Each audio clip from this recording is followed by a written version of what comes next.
আসসালামু আলাইকুম। কেমন আছেন সবাই? আশা করি ভালো আছেন। আল্লাহর অশেষ রহমতে আমিও ভালো আছি। বন্ধুরা, ফিরে এলাম নতুন আরেকটি রেসিপি নিয়ে। আজ আপনাদের তৈরি করে দেখাবো নাটোরের ঐতিহ্যবাহী কাঁচাগোল্লা।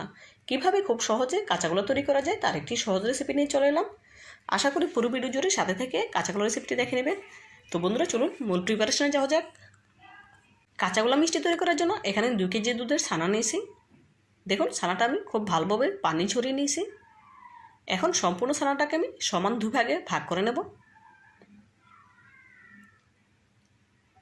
এখন এক ভাগ ছানা আমি সাইডে তুলে রাখবো,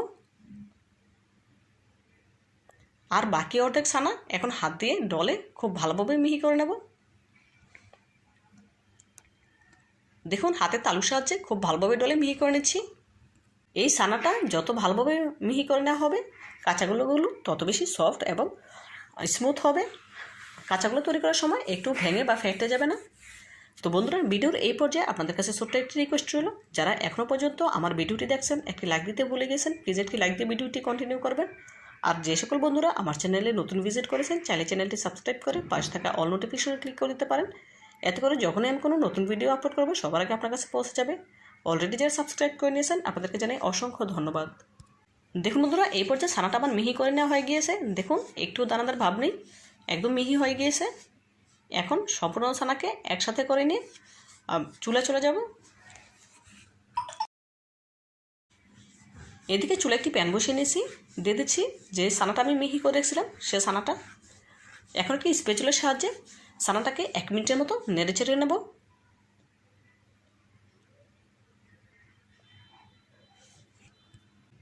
দিব 2 টেবিল চামচ চিনি, মানে 1 কেজি দুধের ছানার জন্য 1 টেবিল চামচ চিনি অ্যাড করতে হয়।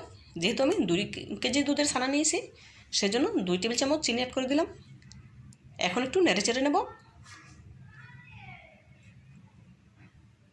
দেখুন বন্ধুরা, চিনিটা এই পর্যায়ে গলে গিয়েছে আর ছানাটা কিছুটা নরম হয়ে এসেছে।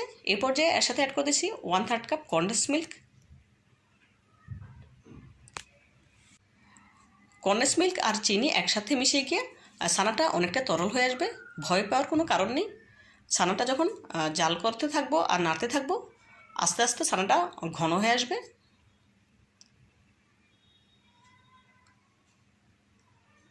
দেখুন বন্ধুরা, এ পর্যায়ে ছানাটা কিন্তু অনেকটা তরল হয়ে এসেছে। অনবরত নেড়েচেড়ে এই ছানাটাকে শুকিয়ে নিতে হবে। নাড়া কোনোভাবেই বন্ধ করা যাবে না, যেহেতু এটা অনেকটা ঘন, সেজন্য অনবরত নেড়েচেড়ে ছানাটাকে শুকিয়ে নেব। বন্ধুরা, এই কাঁচাগোলাটা তৈরি করা কিন্তু একদম সহজ, খেতে কিন্তু একেবারে পারফেক্ট মিষ্টি দোকানের কাঁচাগোলার মতো লাগে। তা আপনারা আমার এই রেসিপিটি ফলো করে বাসায় কাঁচাগোলা তৈরি করে খেয়ে দেখতে পারেন, খুবই ভালো লাগবে ইনশাআল্লাহ। দেখুন বন্ধুরা, এই পর্যায়ে ছানাটা কিন্তু অনেকটাই ঘন হয়ে এসেছে, দেখেই বোঝা যাচ্ছে। আমি অনবরত নেড়ে নিচ্ছি। নাড়তে নাড়তে ছানাটা অনেকটা শুকিয়ে আসবে, তখন প্যান থেকে নামিয়ে নেব।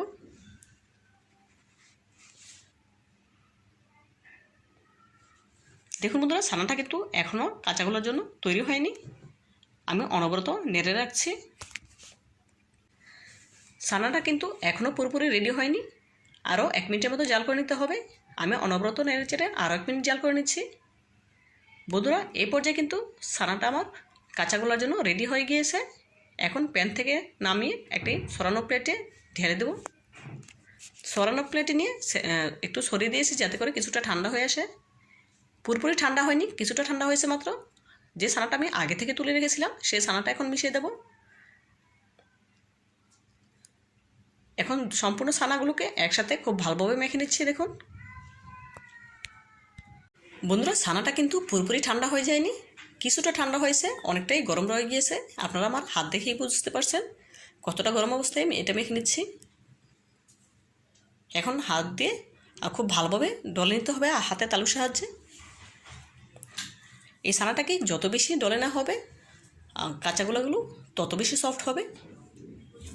কাঁচাগোলা তৈরি করার সময় একটু ভেঙে বা ফেটে যাবে না। বন্ধুরা, এই কাজটি একটু ধৈর্য সহকারে করতে হবে। বন্ধুরা, আমার এই রেসিপিটি ফলো করে যদি আপনারা কাঁচাগোলা তৈরি করে থাকেন তাহলে অল্প টাকায় অনেকগুলো কাঁচাগোলা তৈরি করতে পারবেন, বাজার থেকে কিনে আনতে হবে না।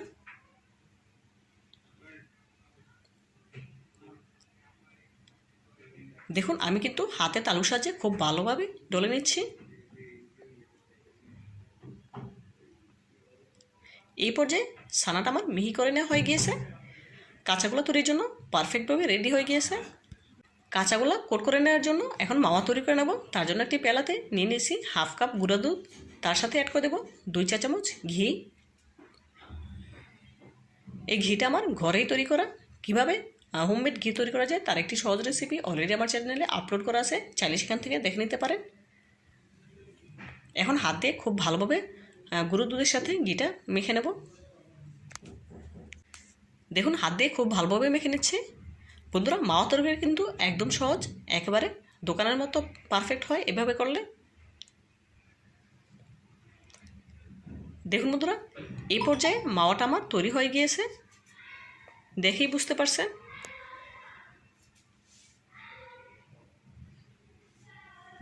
দেখুন কত সুন্দর হয়েছে মাওয়াটা। এখন কাঁচাগোলাগুলো তৈরি করে নেব। মাওয়াটা সাইডে তুলে রাখলাম। এখন এখান থেকে অল্প অল্প ছানা নিয়ে কাঁচাগোলা আকারে শেপ দিয়ে নেব। সাধারণত মিষ্টি দোকানে যে সাইজের কাঁচাগোলা তৈরি করে আমি কিন্তু ঠিক সে সাইজেরই কাঁচাগোলাগুলো তৈরি করে নিচ্ছি। দেখুন 2 হাতের তালুতে করে ডলে আর শেপ দিয়ে নিচ্ছি কাঁচাগোলার আকারে। দেখুন একটি কাঁচাগোলা তৈরি করে নিয়েছি, কতটা সফট হয়েছে, একটু ভেঙে বা ফেটে জানি দেখে নিশ্চয়ই বুঝতে পারছেন। এখন মাওয়াতে কোট করে নিচ্ছি। দেখুন খুব সুন্দরভাবে কোট করে নিয়েছি, মাশাআল্লাহ দেখতে কতটা সুন্দর এবং লোভনীয় লাগছে। এভাবে করে আরও একটি কাঁচাগোলা আপনাদের তৈরি করে দেখাবো।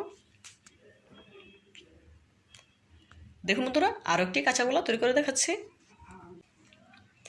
একইভাবে করে হাতের তালুতে ডলে কাঁচাগোলা বানিয়ে নিয়েছি। দেখুন একটু ভেঙে বা ফেটে যায়নি, দেখেই বোঝা যাচ্ছে কতটা সফট হয়েছে। আবারও মাওয়াতে কোট করে নিচ্ছি। এভাবে করে একই প্রসেসে সবগুলো কাঁচাগোলা তৈরি করে নেব।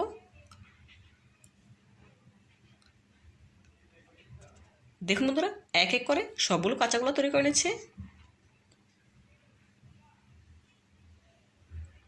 মাশাআল্লাহ কাঁচাগোলাগুলো দেখতে কতটা সুন্দর এবং লোভনীয় লাগছে, দেখেই বোঝা যাচ্ছে।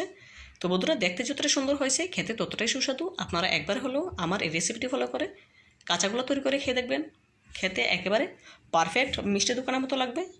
তো বন্ধুরা আমার এই রেসিপিটি যদি আপনাদের একটু হলেও ভালো লেগে থাকে প্লিজ লাইক কমেন্ট এবং শেয়ার করবেন। আর আমার চ্যানেলটি সাবস্ক্রাইব করে আমার পাশে থাকতে একদম ভুলবেন না। আজকের মতো বিদায় নিচ্ছি, দেখা হবে নতুন কোনো দিনে নতুন কোনো রেসিপিতে। ভালো থাকবেন সবাই আর আমার জন্য দোয়া করবেন, আমার পাশে থাকবেন, আমাকে সাপোর্ট করবেন। আল্লাহ হাফেজ।